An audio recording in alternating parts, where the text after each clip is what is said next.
오늘 새벽에 함께 볼 말씀은 마태복음 21장 1절에서 9절까지의 말씀 우리 같이 보겠습니다. 마태복음 21장 1절에서 9절까지 말씀 우리 같이 한 목소리로 읽겠습니다. 그들이 예루살렘에 가까이 가서 감람산 벳박에 이르렀을 때에 예수께서 두 제자를 보내시며 이르시되 너희는 맞은편 마을로 가라. 그리하면 곧 매인 나귀와 나귀 새끼가 함께 있는 곳을 보리니 풀어 내게로 끌고 오라. 만일 누가 무슨 말을 하거든 주가 쓰시겠다 하라. 그리하면 즉시 보내리라 하시니 이는 선지자를 통하여 하신 말씀을 이루려 하심이라. 일러스되 시온 딸에게 이르기를 내 왕이 내게 임하나니 그는 겸손하여 나귀 곧 멍에 매는 짐승의 새끼를 탔도다 하라 하였느니라. 제자들이 가서 예수께서 명하신 대로 하여 나귀와 나귀 새끼를 끌고 와서 자기들의 겉옷을 그 위에 얹음에 예수께서 그 위에 타시니 무리의 대다수는 그들의 겉옷을 길에 펴고 다른 이들은 나뭇가지를 베어 길에 펴고 앞에 가서 가고 뒤에서 따르는 무리가 소리 높여 이르되 호산나 다윗의 자손이여 찬송하리로다. 주의 이름으로 오시는 이여 가장 높은 곳에서 호산나 하더라. 아멘. 할렐루야. 말씀에서 귀하는 내가 저와 여러분에게 있기를 소망합니다. 오늘 말씀 가운데 보면 예수님이 이제 예루살렘 성을 입성하시는 모습, 들어가시는 모습이 나오고 있습니다. 이 모습 속에서 먼저 볼 것은 예수님은 준비된 분이구나 라는 것을 깨닫게 됩니다. 예수님은 그냥 들어가지 아니하시고 다 알고 계셨어요. 나귀 새끼가 어디에 매여 있는지도 알고 계시고 그 나귀 새끼를 가져올 때 어떻게 말해야 되는지도 다 알고 계셔서 제자들에게 주가 쓰시겠다 하라라고 말하라고까지 다 알려주셨습니다. 그것을 보면 참 예수님은 준비된 자를 알고 계시구나, 준비된 것을 알고 계시구나 라는 것을 우리가 깨달을 수가 있습니다. 준비된 것들을 미리 다 꿰뚫어 보시고 그것을 들어 사용하셔서 예루살렘을 입성하는 데 쓰시는 것이죠.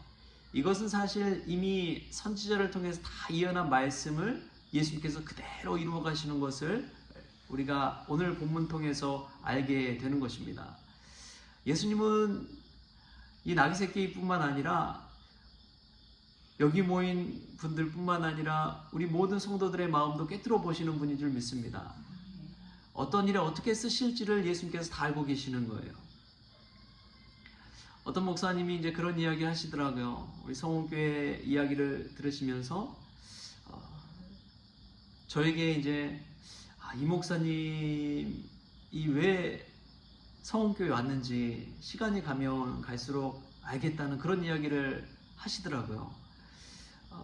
이 주님께서 다 적재적소에 또 어떤 타이밍에 하실 일들이 다 있으신 것이죠.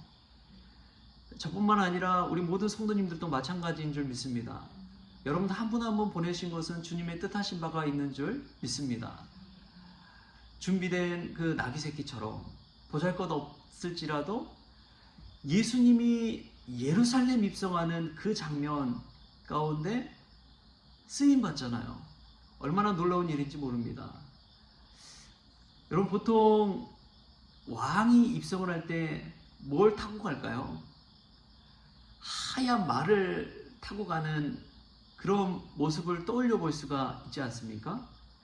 그런데 예수님은 이 준비된 나귀 새끼를 타고 가십니다. 여러분 우리도 그처럼 준비된 일꾼이 될 수 있길 바랍니다.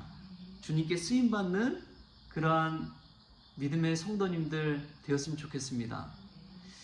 또 보면은 예수님이 이 나귀를 타고 입성한다는 것 자체가 왕으로서의 그런 관리를 깨는 것이지요. 어제 이제 저희 그 교회 위쪽에서 예술공원 쪽에서 이제 교육부 실행위원들 목사님들이 모였어요. 한 6분 정도 목사님들이 모여서 이런저런 이야기를 나누는데 제가 참 되게 굳어진 생각을 하고 있었구나, 그런 생각을 했습니다. 왜냐하면 이제 목사 후보생 교육 강사를 정하는 회의를 하는데, 저는 이제 기존의 관례들이 있잖아요.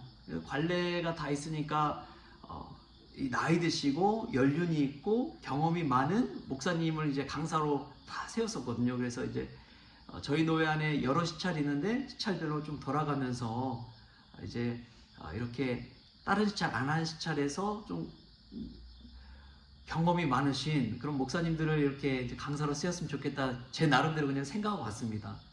근데 저희 이제 그 교육부 부장님께서 그런 말씀을 하시는 거예요. 목사 후보생들이니까 젊은 목회자가 이번에는 강사로 했으면 좋겠다.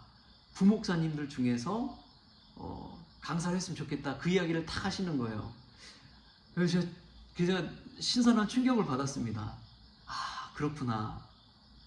요즘 시대에 맞게끔 나름대로 이제 부목사님으로서 섬기면서 어떻게 이제 목회를 해야 되는지를 정말 제대로 알려줄 수 있는 것이 사실은 이제 부목사님들, 젊은 교육자들인데, 저는 그냥 이전에 관례대로만 생각해서 경험 많고 나이 많으신 분이 당연히 해야 된다고 생각을 했는데, 그것을 깨고 말씀하시니까 그렇구나 라는 생각이 들더라고요. 근데 우리 예수님도 보면은 오늘 왕으로서 그냥 백마를 타고 온 것이 아니라, 마차를 타고 온 것이 아니라 나귀 새끼를 타고 입성을 하시는 그 모습을 보십시오. 예수님의 방법은요, 아주 가장 겸손한 방법인 줄 믿습니다. 가장 겸손한 방법, 가장 낮은 방법. 저는 요즘 이제 새벽기도 쭉 인도하면서 계속해서 이 마음에 남는 것이, 먼저 된 자가 나중되고 나중된 자가 먼저 된다, 이 말씀을 듣는데, 어떤 자가 먼저 되느냐? 섬기는 자가 먼저 된다. 겸손한 자가 먼저 된다. 낮아지는 자가 먼저 된다. 근데 예수님께서 그것을 그대로 보여주시잖아요. 오늘 말씀에서도 예수님은 의리하고 힘이 있고 위용이 있고 이런 것보다도 나귀 새끼를 타고 예루살렘을 입성해 가십니다. 이것 자체 속에서 우리 인간적인 그런 모습이 아니라 가장 겸손한 모습으로, 사람들의 시선 의식하지 아니하시고 가장 낮은 모습으로, 가장 섬기는 모습으로 예루살렘에 들어가시는 그 모습을 생각해 보십시오. 예수님은 가장 겸손한 분이구나, 진짜 이 나중된 자가 먼저 된 것처럼 섬김의 본으로 오셨구나 라는 것들을 깨닫게 되는 것이지요. 사실 인간적인 생각으로 첫인상이 가장 중요한 것 아닙니까? 예루살렘 이 왕도에 들어가는데 나귀 새끼를 타고 왔다? 어찌 보면 사람들의 눈으로는 무시당할 수 있고 우습게 생각할 수도 있고 비웃음 살 수도 있는 그러한 장면입니다. 그런데 예수님은 사람들의 시선보다도 오늘 말씀 본문을 보면 말씀을 이루기에 오셨다는 것을 깨닫게 합니다. 사람들의 시선보다 하나님의 말씀을 중심으로 그대로 이루어 가시는 그 모습을 보게 됩니다. 여러분, 우리는 어떻습니까? 무엇을 더 우선시해서 무엇을 더 의식하면서 살아가고 있습니까? 세상 살아가는데 이 관례를 깨트리고 새로운 것들을 시도하는 분들을 보면 말씀 붙들고 그대로 순종하는 이들이 전통구와 관례를 깨고 하나님의 말씀대로 살아내는 줄 믿습니다. 예수님 보십시오. 나귀 새끼 타고 입성하는 것이 쉬운 일 아닙니다. 첫인상, 첫 왕도에 들어가는 그 장면을 한번 생각해 보십시오. 예수님은 오늘 말씀대로 그대로 나귀 새끼를 타고 입성하신 분입니다. 그 일을 통해서 겸손의 왕으로 오신 것을 만방에 증거한 것이죠. 우리 예수님처럼 겸손한 성도님들 될 수 있길 바랍니다. 겸손하고 낮아지고 섬길 때 가장 먼저 될 수 있는, 주님 앞에서 칭찬받는 믿음의 성도 될 줄 믿습니다. 어떤 자리인지 한번 늘 생각해 보십시오. 예수님이 나귀를 타고 오셨다는 걸 생각하시면서 우리도 세상의 권력이나 화려함, 사람들은 의식하는 것이 아니라 화려하지 않더라도 예수님 닮아서 잘 섬기고 보이지 않는 곳에서 수고하고 남루해 보이고 때로는 이름도 드러나지 않더라도 빛도 없이 이름 없이 섬길 수 있는 그런 믿음의 성도들이 다 되었으면 좋겠습니다. 그런데 이런 모습으로 왔을 때 예수님은 어떤 반응을, 어떤 사람들의 모습을 받았느냐? 우리 8절 9절 말씀 같이 한번 읽어볼까요? 8절 9절 시작. 무리의 대다수는 그들의 겉옷을 길에 펴고 다른 이들은 나뭇가지를 베어 길에 펴고 앞에서 가고 뒤에서 따르는 무리가 소리 높여 이르되 호산나 다윗의 자손이여 찬송하리로다. 주의 이름으로 오시는 이여 가장 높은 곳에서 호산나 하더라. 아멘. 예수님은 낮은 모습으로 오셨지만 예수님이 받으신 환대는 수많은 사람들의 찬송이었습니다. 예수님은 찬송받으면서 입성하셨어요. 예수님 스스로는 나귀 새끼를 타는 겸손한 모습으로 입성하셨지만 사람들은 그러한 예수님을 찬송했습니다. 여러분, 우리가 예수님처럼 칭찬받는 성도들이 되었으면 좋겠습니다. 어디 가든 환영받고 잘했다, 정말 잘했다, 이렇게 환대받는 그런 믿음의 성도가 되었으면 좋겠습니다. 요즘 시대가 얼마나 악랄하고 무서운지요. 어디 가서 목사라고 말하기도 무서워요. 얼마나 기독교에 대한 이미지가 안 좋아졌는지, 교회에 대한 이미지가 안 좋아졌는지, 어디 가서 환영받지를 못합니다. 오히려 안 좋은 시선을 받기 마련이죠. 이럴 때일수록 우리가 칭찬받는 성도, 칭찬받는 교회가 되어야 될 줄 믿습니다. 남들이 하기 싫어하는 일을 행하면 됩니다.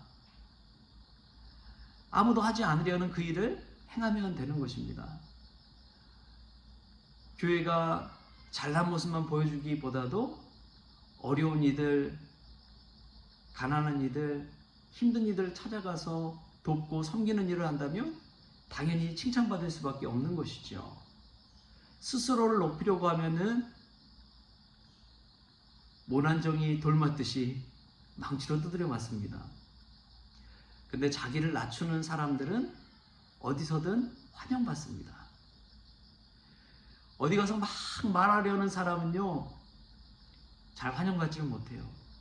그런데 어떤 곳에 가서든 늘 들어주는 사람, 받아주는 사람, 그런 사람은 늘 환영받기 마련입니다.